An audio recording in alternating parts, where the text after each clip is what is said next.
السلام عليكم متابعاتي الكريمات، ومرحبا بكم في هذا الفيديو. نتمنى ان شاء الله يلقاكم بتمام الصحه والعافيه. ان شاء الله غنقدم لكم هذه السلطه اللي كتجي لذيذه وبنينه بزاف. نتمنى ان شاء الله تنال الاستحسان ديالكم.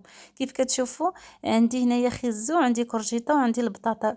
المهم شديتهم قشرتهم البنات وقطعتهم، غادي نردهم يتسلقوا مع شويه ديال الرز. انا درت الرز عادي، عندكم الرز كلاصي ديروه. وغادي ندير معاه شويه جلبانه. الا عندكم البنات اللوبيا خضراء حتى هي ضيفوها، حتى هي كتواتى معاه كتجي زويونه. غادي نردهم دابا يتسلقوا مع شويه ديال الملح شويه صافي. من بعد ما تسلقوا البنات كيف كتشوفوا خليتهم، المهم حتى داك الماء ديالهم نشف عليهم. زدتهم واحد الباربه اللي قطعتها، ضربة كبيرة البنات، وضفت واحد المطيشة حتى هي كبيرة، واحد البصيلة. المهم البنات هاد المكونات راه كيتفوتاو مع بعضياتهم. وعندي واحد شوية ديال الخس، غير شوية شوية فقط وضفتو. الا عندكم فلفله حلوة حتى هي شوها البنات وحطوها معاهم. غادي ندير واحد الكمية تاع زيت الزيتون اللي مهمة، غنديرها شوية كتيرة كيف غادي تشوفوا.